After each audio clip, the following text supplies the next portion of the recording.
한 번의 회담을 통해서 모든 게 해결될 수는 없습니다. 이번에는 가장 큰 돌덩이를 치웠고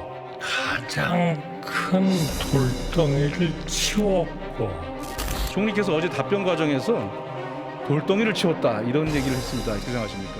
저는 부적절한 비유였죠? 아닙니다. 저는 아닙니까? 아닙니다. 강제동원 피해자의 권리를 돌덩이로 아닙니다. 표현합니까? 아닙니다. 의도를 자꾸 곡해하지 마세요. 있는 제가 그대로 말씀해 돌덩이라고 한 보세요. 것은 한일 간의 관계를 극도로 악화시킨 그러한 문제를 해결하고 치우려고 했다는 얘기를 하는 겁니다. 자, 제가 어떻게 대한민국 국민에 대해서 돌덩이라고 얘기할 수가 있습니까? 그렇게 곡해하지 마세요. 이렇게 답변할 의무는 없습니다. 잘못 판단하신 겁니다. 제가 그런 뜻으로 얘기한 게 아니에요. 피해자를 지칭한 게 아닙니다. 곡해하지 마세요. 똑바로 얘기하는 게 중요한 게 아니라 똑바로 듣는 게 더 중요합니다. 자, 국회 대정부 질문 오늘로 사흘째 이어지고 있습니다. 오늘은 교육, 사회, 문화 분야에 대한 대정부 질문으로 근로시간 개편, 인사 검증, 학교 폭력 문제 등등이 이슈가 될 것으로 보입니다. 지금 한창 진행 중에 있으니까요. 중요한 내용은 들어오는 대로 저희가 전해드리기로 하고요. 자, 먼저 앞서 보신 대정부 질문 첫날 한덕수 국무총리의 이 큰 돌덩이 발언에 대해서 계속 얘기가 나오고 있습니다. 이 부분 논평으로 먼저 좀 시작해 보겠습니다. 우리 신정현 전 의원은 이 큰 돌덩이 발언 어떻게 좀 들으셨어요? 아마 이 돌덩이 발언은 2018년 대법원의 판결을 두고서 한일 관계를 극도로 악화시킨 것이 바로 이 대법원 판결이었다라고 말하는 지점으로 저는 인식이 되었습니다. 이 말이 얼마나 위험한 발언이냐면요. 2018년 사법부가 판결했던 것을 행정부의 수장인 국무총리가 한일 관계의 걸림돌이 되었다라고 하면서 사법부 판결을 자신이 스스로 부정한 꼴이 됩니다. 이것은요, 돌덩이라는 표현은 일본 총리가 이 판결을 두고 바라봤을 때 돌덩이라고 말할 수는 있을지언정 우리 정부에게는 이 판결은요, 일본에게 배상을 요구할 수 있는 무기이자 명분이었던 것입니다. 행정부가 나서서 삼권 분립의 원칙을 훼손한 것이고요. 민주주의의 근간을 훼손한 것이라고 저는 생각합니다. 저는 한덕수 총리가 왜 이렇게 듣는 사람이 제대로 못 들었느냐라고 아까 호통을 치시는데요. 한두 번의 문제가 아니죠. 다 기억하실 겁니다. 12.9 참사 당시에도요. 당시의 생존자의 어떤 극단적 선택이 이어지자 좀 더 강해졌으면 좋겠다라는 피해자의 책임을 강조하는 발언으로 국민적 공분을 샀죠. 그뿐만 아니라 마이크가 잘 들리지 않는다라고 하면서 외신 기자가 정부의 책임을 묻는 질문에 내가 잘 못 듣는 것은 이 마이크의 책임이냐 누구의 책임이냐라는 농담을 하면서 또 한 번의 국민의 공분을 삽니다. 네. 잘 듣지 못한 사람의 책임입니까? 제대로 말하지 못한 사람의 책임입니까? 끊임없이 피해자에게 책임이 있다라고 말하는 총리, 과연 대한민국 총리가 맞는지 의심스럽습니다. 자, 장해찬 최고위원, 한덕수 총리는 곡해하지 말라고 반박합니다. 곡해한 건가요? 상식적으로 어떻게 우리 국민과 피해자를 국무총리가 돌덩이라고 표현을 했겠습니까? 네. 그리고 무엇보다 대정부 질의라는 게 국민 세금 써서 하는 아주 소중한 시간인데요. 네. 저 자리에 나와 있는 의원이 질의하면 충분하지 이 객석이라고 할까요? 의원들 자리에서 막 야유하고 고성 보내고 하는 게 별로 선진적인 모습으로 보이지는 않고요.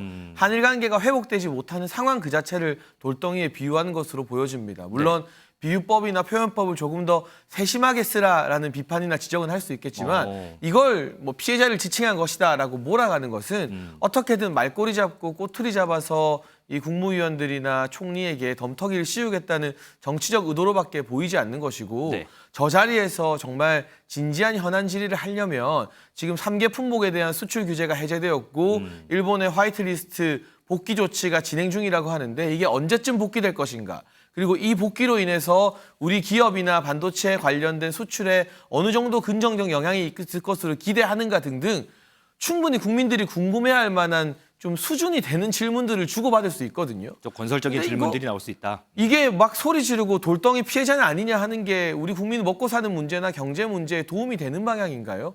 그리고 처음 항의는 저는 할 수 있다고 봐요. 네. 그런데 한덕수 총리가 분명히 자신의 뜻이 그게 아니다라고 오해다라고 선을 그었잖아요. 네. 그러면 한 번 정도 더 항의하고 넘어가면 됩니다. 근데 이거 건수 잡았다는 식으로 계속 이 문제를 질질 끌고 이어가는 거 저는 국민 세금 써서 만든 소중한 대정부 질의 기회에는 어울리지 않는 일이라고 생각합니다. 자, 어쨌든 이 한일 문제가 좀 도마 위에 오르는 것 같은데 임주혜 변호사, 이런 가운데 민주당이 내일부터 일본을 방문한다고요? 네, 그렇습니다. 민주당 위성곤 의원을 비롯해서 민주당 의원들이 내일부터 8일까지 이제 후쿠시마를 방문하겠다는 계획을 밝혔습니다. 그에 앞서 오늘은 일본 대사관을 찾아서요, 이 후쿠시마 오염수 방류 문제에 대해서 적극적으로 좀 항의를 하는 모습을 보였는데요. 네. 당초 계획으로는 이제 일본에 방문해서 직접 일본 현지 의원들도 만나고 이제 도쿄 전력에도 직접 자료를 요구해 받아낸다는 계획을 밝혔지만 현재까지 어떤 구체적인 성사된 계획 이나 만남이 예정된 바는 없는 것 같습니다. 이에 대해서 이제 국민의힘 측에서는 오히려 일본 내부에서 나온 뉴스들, 또 가짜 뉴스라고 지금 보고 있는데, 일본 내부에서 나온 소식들, 뭐 후쿠시마 농산물을 다시 수입을 재개한다 이런 뉴스들에 너무 과도하게 반응해서 오히려 일본 측에 더 편을 들어준 것이 아니냐 이런 비판을 하고 있고요. 이에 대해서 민주당 측에서는 오히려 여당과 정부가 적극적으로 나서야 될 일에 우리라도 나서는 것이다. 그리고 어떤 실질적인 만남이 일본에 가서 성사되지 않는다 하더라도 이 야당 의원들이 이 문제에 대해서 적극적으로 관심을 가지고 있고 해결하려는 노력을 보이고 있다는 제스처를 보이는 것만으로도 큰 의미가 있을 것이라고 밝히고 있습니다. 장혜순 최고위원, 국민의힘은 뭐 광우병 사태까지 언급하면서 비판하던데, 그래도 뭐 따지고 점검하고 해야 될 거는 좀 해야 되는 거 아닌가요? 네, 민주당 의원 4사람이 한일 의원연맹과의 협의도 또 도쿄전력과의 뭐 실무 조율도 이루지 않고 그냥 관광하러 가신다고 해서 따질 게 따져지는 것은 아니고요. 이건 국제사회에서 검증을 하도록 되어 있는데 네. 한국 정부의 입장은 그 검증 과정에 대한민국 전문가를 참여시키는 것입니다. 이게 일본 정부에서 당장 받기 쉬운 조건은 아니겠으나 이럴 때일수록 여야가 초당적으로 국회에서 머리를 맞대고 필요하다면 결의안도 내면서 IAEA 같은 국제기구의 사찰이나 검증 과정에 대한민국 전문가를 포함시키게끔 국제사회의 공조를 이끌어내야 하는 일입니다. 그러기 위해서는 미국과의 협력을 통해서 미국이 또 우리를 대신해서 나서서 한국 전문가 검증 과정에 참여시키라라고 말하게끔 외교적인 역량을 발휘하는 것도 필요하고요. 굉장히 복잡한 이 외교 현안인데요. 이렇게 뭐 일본 정치권이 반발하는 형태로 야당이 독자적 행동을 했을 때 과연 한국 전문가를 검증 과정에 참여시키는 게 쉬워지겠는가 아니면 오히려 어려워지겠는가 국익 관점에서 고민이 필요하고, 광우병까지 갈 것도 없이 뭐 사드 전자파 괴담 국민이 튀겨진다 가발 쓰고 춤추고 했던 영상들 그대로 남아 있습니다만 아직까지 거기에 대한 사과와 반성이 없었죠. 그리고 무엇보다 2020년도에 문재인 정부 해수부를 중심으로 한 정부 TF에서 후쿠시마 오염수 과학적으로 문제 없다는 결론을 낸 바 있습니다. 저는 그 결론에 아직까지 동의하지 않습니다. 더 강한 검증이 필요하다고 보지만 왜 문재인 정부에서 2020년에 검증했을 때는 괜찮다고 했던 것을 이제 와서 이렇게 입장을 바꾸는지에 대해서는 민주당 정치인들이나 문재인 정부 관계자들의 과학적인 설명도 좀 필요할 것 같습니다. 자, 그럼 반대로 신정현 전 의원 이렇게 질문 드려볼게요. 민주당 의원 대응단의 일본 방문도 그 의도는 좋다고 이해를 하겠습니다. 하지만 지금 잡힌 일정도 전혀 없고, 그렇기 때문에 이렇게 뭐 준비했던 여러 일정들이 이런 공세 빌미를 제공하는 거 아닌가 싶은데 그건 어떻게 보세요? 저는 그렇게 보지 않습니다. 국회의원의 역할이라는 것은 정확히는 국민들이 무엇을 염려하고 무엇을 고민하고 또 무엇을 궁금해하는가, 여기에 따라서 본인들의 일정과 앞으로의 행동 패턴을 정해야 된다고 보는데, 그런 면에서 지금 후쿠시마에 오염수를 방류한다라는 것들이 최근에 심심치 않게 이제 국내 언론에서도 나오고 있고요. 많은 국민들이 그거에 대한 두려움을 느끼고 있죠. 이걸 과거의 광우병으로 치환시켜서 지금의 민주당 의원들의 국민들의 어떤 걱정을 대신한 행동들을 비판할 것이 아니라 원래대로라면 정부가 나서서 그거의 위험성이 실제로 어느 만큼 존재하는지 일부의 과학자의 의견이 아니라 실제로 국내 정부가 보증할 수 있는 안전한 방법은 무엇인지를 나타내줘야 되는데요. 네. 그런 것들을 일절하지 않기 때문에 민주당이 나섰다고 보고, 어젠가요? 아마 일본의 여론조사에서도 오염수 방류에 대한 부분들은 이웃국가, 특히 한국과 함께 협의하면서 해야 된다는 여론조사가 높게 나왔습니다. 그런 면에서 아마 일본 내에 있는 시민단체들과도 함께 협력할 수 있는 방안들을 강구할 거라고 봅니다. 네. 자, 일단 민주당 대응단의 후쿠시마 방문, 자, 가서 어떤 일이 있었는지 이 부분은 저희가 추후 전해드리기로 하고요. 다른 얘기 하나만 좀 짚고 가겠습니다. 민지숙 기자, 오늘 이제 대정부 질문에 한동훈 법무부 장관 이제 오늘 또 출석을 하는데, 보니까 한 언론에서 한 장관 총선 출마 관련해서 뭐 이런 보도 뭐 이런 게 있었더라고요. 네, 그거는 어떤 끊이지 내용이에요? 않고 나오고 있는 소식인데요. 그렇죠. 어제 구체적으로 한동훈 장관이 최근 주소지를 옮겼다 이런 이야기가 전해졌습니다. 오. 내년 총선 출마를 대비해서 먼저 지역구로 옮긴 게 아니냐 이야기가 나온 건데요. 구체적으로 남인순 의원의 지역구 송파병이라는 말까지 나왔습니다. 아하. 최근 국회에서 했던 답변 내용들만 봐도 이미 출마의 뜻을 굳힌 게 아니냐 이런 이야기까지 나왔는데요. 하지만 오후에 국회를 찾은 한동훈 장관 이런 이야기 사실 무근이다라며 해명을 했습니다. 직접 듣고 오시죠.